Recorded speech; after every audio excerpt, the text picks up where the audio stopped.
Hoje nós vamos conversar com o Dr. Leonardo Godoy sobre um tema que é bastante importante, que é em relação à indenização no direito civil, principalmente uma decisão que nós vamos analisar de um consumidor que foi indenizado por ter sido lesado por uma instituição bancária ao tentar realizar um saque de um valor e houve aí uma fraude no caixa eletrônico, ao qual numa demanda judicial, em uma ação, o juiz condenou a instituição bancária a restituir o valor a este consumidor, assim como condenou a instituição bancária no pagamento de danos morais.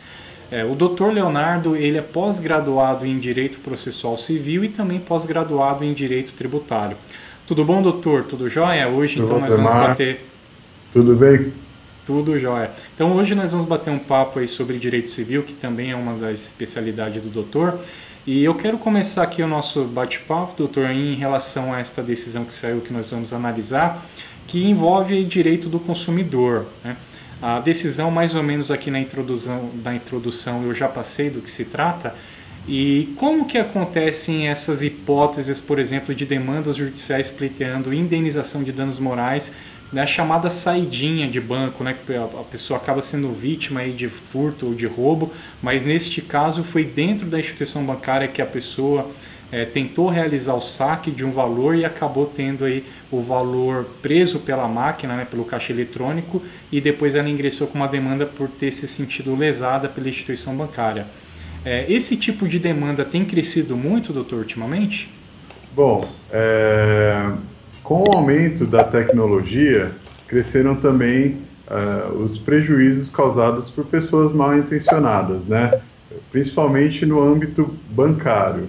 Ficou muito mais fácil a ação de hackers, de estelionatários, para conseguir dados das pessoas e, com isso, adquirir vantagem ilícita através do sistema que é frágil, né, dos bancos. Então, o que acontece? A lei não poderia deixar que o consumidor ficasse desamparado nessas situações. Então, como no caso que a gente está analisando aí, todo mundo, todas as pessoas que tiverem sido lesadas por conta da fragilidade do sistema bancário, ou seja, acontecer algum saque indevido, alguma operação indevida, essa pessoa deve procurar o Poder Judiciário para que seja restituída desse prejuízo que foi proporcionado a ela. Repito, geralmente por conta da fragilidade dos sistemas bancários, que não oferecem a segurança, não evoluíram em termos de segurança, assim como o resto da sociedade. Perfeito. Eu vou trazer a conversa um pouco mais para este caso em que nós estamos analisando, para esta decisão que foi proferida.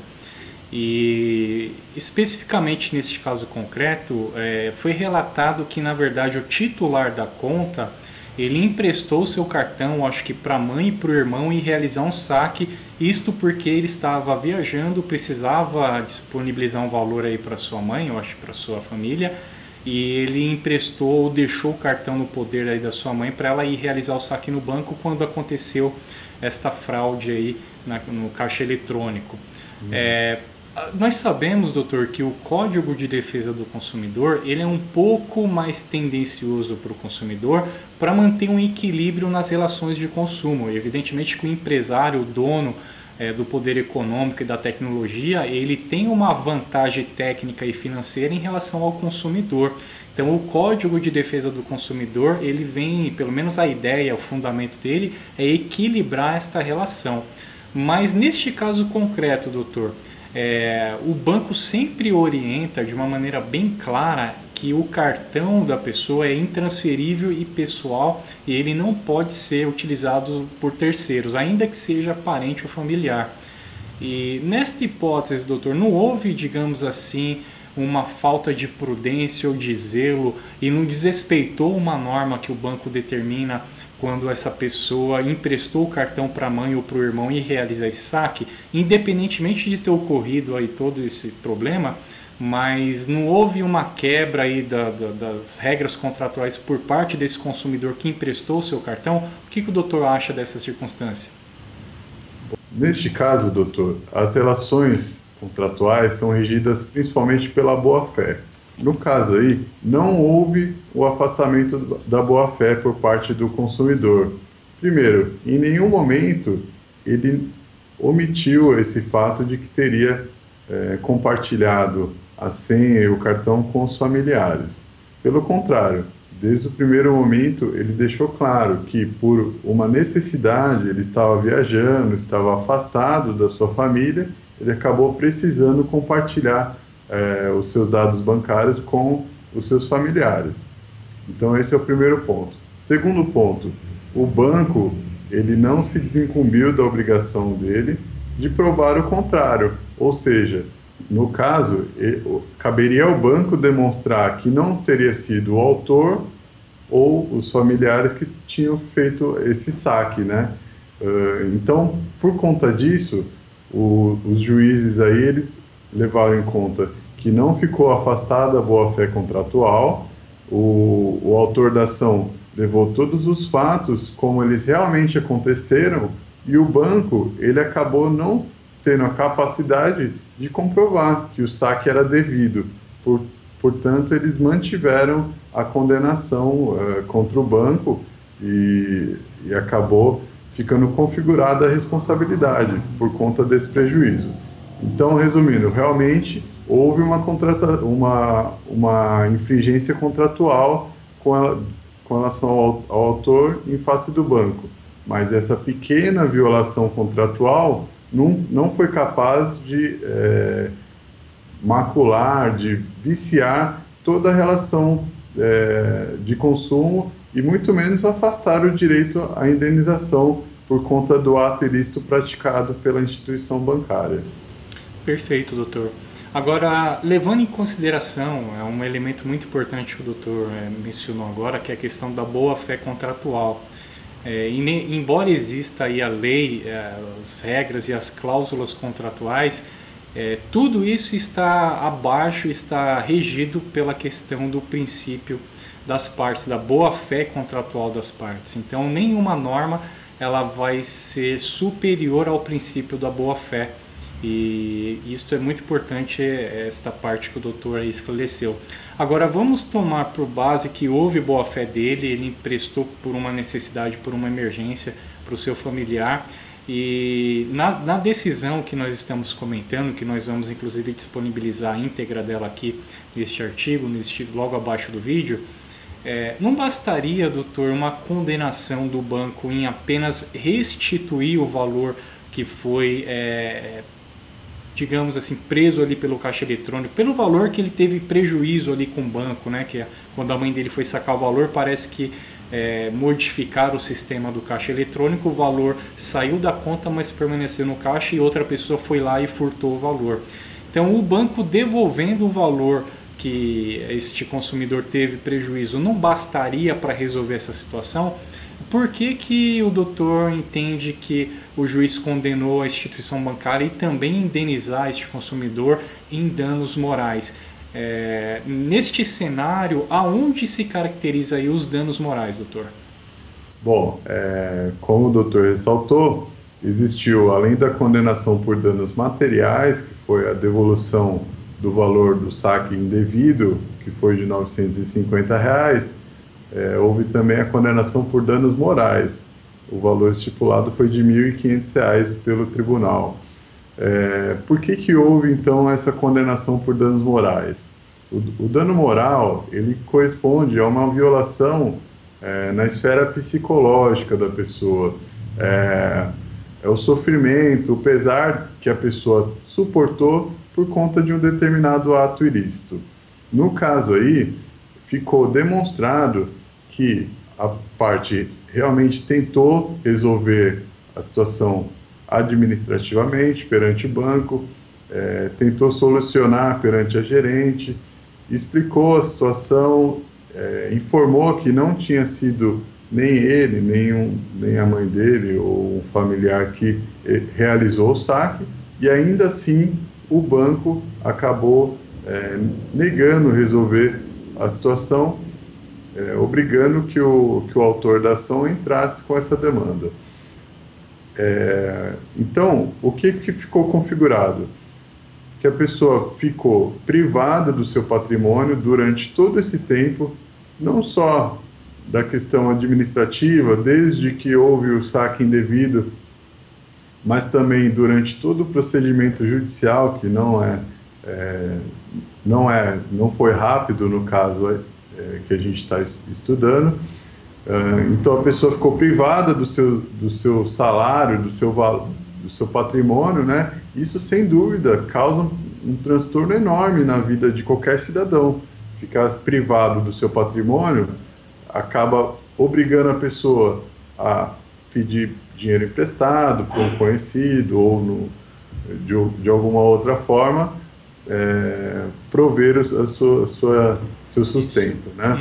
Isso é verdade, doutor, porque digamos que ele, independente do valor, se o valor é um valor vultuoso, grande, ou um valor pequeno, independente do valor, mas justamente às vezes a pessoa numa situação de emergência necessita daquele montante para cobrir alguma dívida, alguma despesa, e pela falta daquele valor acaba passando por constrangimentos, permanecendo em débito, e embora diretamente às vezes pelo banco não gera ali um dano moral, mas o reflexo da não liberação deste valor pelo banco acaba gerando aí em relação a este consumidor, essa pessoa que teve esse prejuízo, algumas circunstâncias, digamos que não só prejudiciais, mas até mesmo constrangedoras para com seus amigos ou até com o comércio em geral, quando ele precisava quitar alguma dívida ou assumir algum compromisso e não pôde, justamente por conta da não liberação do valor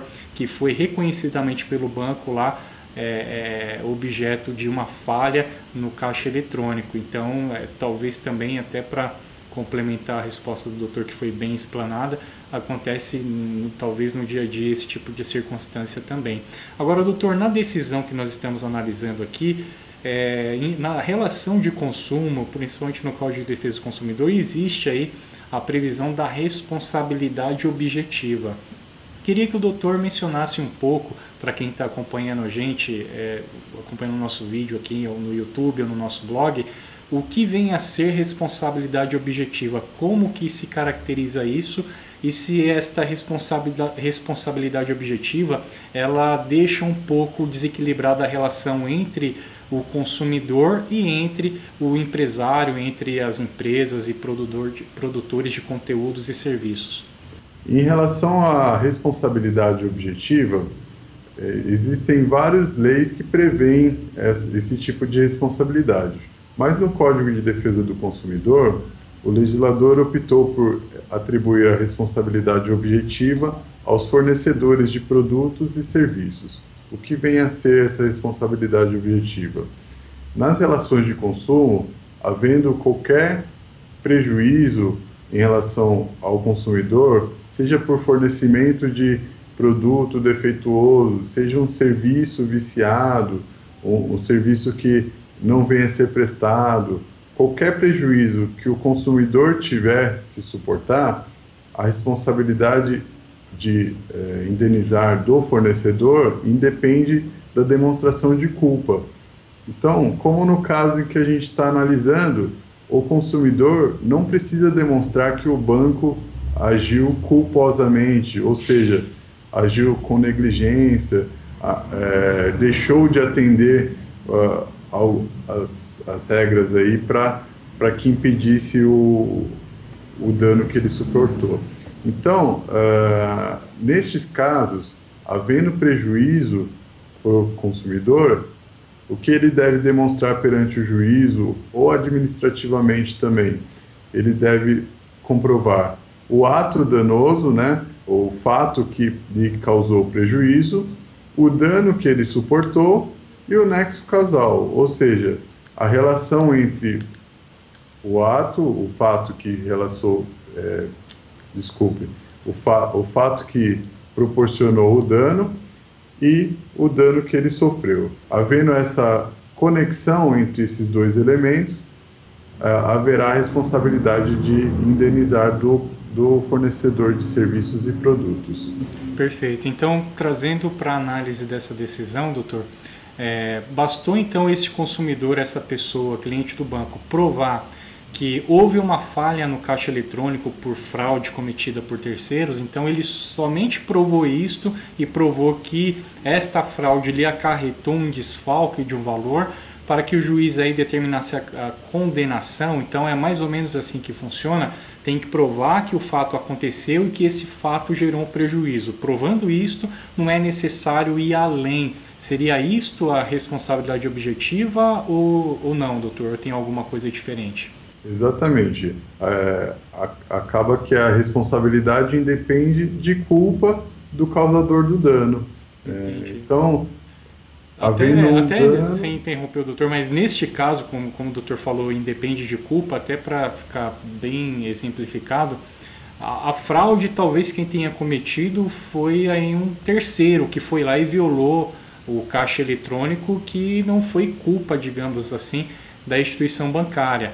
Então, o banco poderia alegar que não foi ele que cometeu aquela fraude, que foi um terceiro que foi lá e violou o seu caixa eletrônico. Mas, justamente, a responsabilidade objetiva traz o banco como responsável porque ele não zelou pela segurança dos seus equipamentos e, provando que houve aí um prejuízo, esse cliente teve direito à indenização? Sim, aí no caso, realmente houve essa situação, e só estaria afastada a responsabilidade objetiva, né, caso o banco comprovasse que ele não houve defeito na prestação de serviço, ou que ele demonstrasse que a culpa foi do próprio consumidor, o que ele não houve no caso em concreto, né? Então, havendo, igual o doutor falou, havendo o dano, havendo o ato ilícito e o dano causado, e a relação entre esses dois elementos, que a gente chama de nexo causal, o juiz ele tem que conceder a indenização para o consumidor. Perfeito, doutor. Em relação ao valor dos danos morais, doutor, é uma dúvida que o pessoal sempre pergunta para a gente.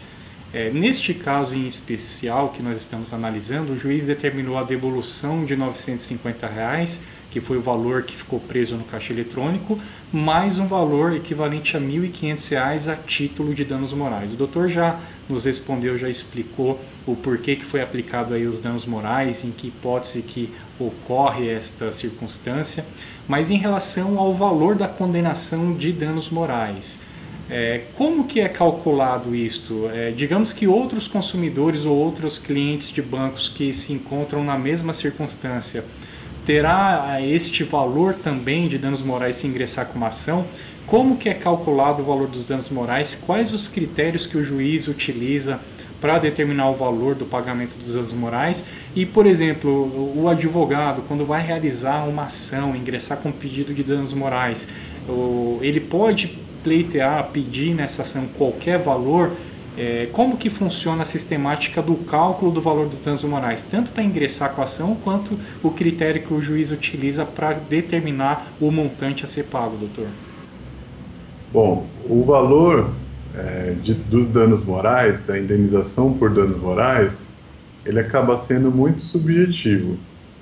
Só a pessoa que sofreu o constrangimento, que passou pelo sofrimento, né, pelo pesar, é que sabe o quão grave foi o dano suportado. Então, não existe uma tabela, um parâmetro assim pré-determinado para que o juiz ele conceda determinado valor a título de indenização por danos morais. O que o juiz deve levar em consideração é sempre as regras de razoabilidade e proporcionalidade. O valor da indenização por danos morais não pode ser nem tão baixo que estimule a atividade lesiva do fornecedor ou da pessoa que causou o dano, e nem tão alta que gere um enriquecimento ilícito da pessoa que está recebendo a indenização. Deve ser pautada, portanto, dentro desses parâmetros, para que não seja nem tão alto nem tão baixo sempre levando em conta a gravidade do dano, né, a gravidade da conduta lesiva. Então, vai variar de caso para caso. O juiz ele não está adstrito a um valor pré-determinado. Para esse tipo de lesão, o valor é tanto, para aquele outro seria outro. Não. Tem. Cada caso, o juiz deve analisar a situação em concreto e mensurar esses elementos que eu acabei de mencionar. Agora, doutor, em relação ao advogado que vai pleitear a indenização por danos morais, como que é feito o cálculo? Ele está limitado a algum valor ou ele pode pedir qualquer valor? Por exemplo, chega alguma pessoa que teve o seu direito lesado e fala, doutor, eu quero entrar com a ação e eu estou muito chateado, eu estou muito constrangido e eu acho que eu devo ganhar 50 mil, eu quero pedir 50 mil reais de danos morais, quero pedir 100 mil reais. Para o advogado, ele pode, na ação, entrar pleiteando qualquer valor ou existe alguma moderação, algum critério? Como que funciona isso? O cliente, na verdade, a pessoa que sofreu a lesão, ela pode, através do seu advogado, pedir qualquer valor? Então, como eu disse, a indenização por dano moral, ela varia, né? É um critério muito subjetivo. Cada pessoa vai entender o quão grave foi o dano que ela suportou. De qualquer forma, não existe uma limitação para o pedido. O que o advogado deve sempre instruir o seu cliente é que a indenização será sempre pautada nesses parâmetros de razoabilidade e proporcionalidade. Então, não adianta a pessoa pedir um valor exorbitante para um dano que não foi tão grave assim. E aí os graus de gravidade, eles variam de acordo com o ato danoso também, né? O ato ilícito da pessoa. Então, pode variar desde um simples desentendimento, alguma coisa mais simples, até com a morte de uma pessoa, ou de um familiar. Então, dentro desses graus de gravidade, é que a pessoa deve pautar o seu pedido de indenização por danos morais. E aí vai variar também de caso para caso.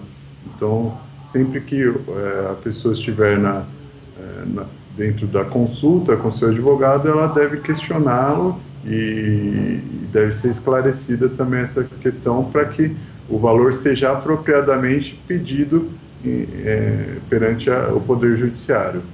Perfeito, doutor. E para a gente finalizar aqui o nosso bate-papo, nesta decisão aqui que nós estamos conversando e analisando, eu constatei que esta ação ela foi proposta, o processo ele se iniciou no ano de 2007. Nós estamos no ano de 2015, então até o consumidor, tomando por base estas datas, né? O consumidor ele aguardou 8 anos para ter o seu direito reconhecido pela justiça e de fato ter o dinheiro no bolso. Vamos simplificar, né? Ele entrou com o processo e ele só teve o dinheiro no bolso depois de 8 anos. É um tempo muito grande, é uma morosidade enorme. E eu queria saber do doutor se hoje a justiça ainda continua morosa, continua lenta, se hoje a pessoa que teve o seu direito lesado em circunstâncias semelhantes, ela também vai ter uma demora, uma morosidade muito grande na solução do seu processo. Como que está hoje, doutor, essa questão da demora do processo? Bom, o Poder Judiciário ele tem evoluído em vários sentidos, e um dos sentidos é esse realmente. Com a informatização dos processos, a maioria das instâncias judiciárias já contam com o procedimento eletrônico. Então, o processo ele não corre mais no papel, na maioria dos casos, né? E isso acaba proporcionando uma redução significativa no tempo de duração do processo. Então, desde essa época, de 2007 para cá, muita coisa mudou no Poder Judiciário. É claro que não estamos no estado ideal das coisas. E estamos longe disso até. Mas o que eu posso dizer é que realmente já esse tempo aí de 8 anos já está bem reduzido. Não dá para a gente estipular um prazo para que dure um processo. Mas o que dá para afirmar é que hoje em dia já está bem mais razoável. Por quê? Vai depender de vários critérios, vai depender da atuação de cada juiz, vai depender da atuação da outra parte também. Então, não dá para prever, vai durar 2, 3 anos ou 1 ano. Até mesmo porque, doutor, na tramitação da ação judicial existem vários percalços que podem aparecer e isto gerar uma morosidade maior ou não, né? Ou gerar uma celeridade maior. Às vezes não encontra o réu do processo para o oficial de justiça citar. Às vezes também o banco ingressa, quando eu falo banco réu, qualquer parte contrária de um processo entra com recursos justamente para protelar, para segurar o resultado final do processo. E existem vários fatores, mas o doutor colocou uma informação muito relevante e verídica que justamente com a informatização, com o empenho do Poder Judiciário em empregar a tecnologia na ação, no procedimento judicial, nós estamos de fato ganhando uma celeridade significativa. E como o doutor bem disse, eu acredito também que hoje uma ação de indenização dessa dificilmente dure 8 anos, mas dependendo até das circunstâncias que envolve o processo, pode até durar isso também, né, doutor? Como o doutor bem colocou, tem uma série de variações aí que são consideradas para determinar a duração de um processo. Tem processos que duram 6 meses, 1 ano, tem processo que demora 10 anos, mas depende de vários fatores aí que vai determinar o tempo desse processo. É mais ou menos isso, doutor? Bom, doutor, realmente vai variar de acordo com vários elementos do processo, vai variar de acordo com a complexidade da causa, de acordo com a conduta das partes, de acordo com o próprio juiz, né? Então, a gente tem presenciado, de toda forma, uma melhora significativa na atuação do Poder Judiciário, até em atendimento do princípio da razoável duração do processo.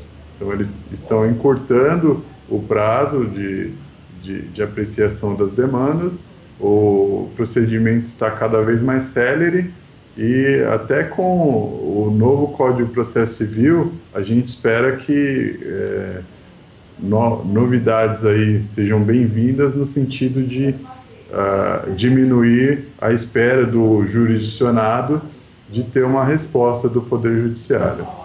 Ok, doutor. Eu agradeço aí por mais esse bate-papo, essa conversa aqui que nós tivemos hoje e convido o doutor também para novas oportunidades aí para a gente bater um papo, trocar uma ideia.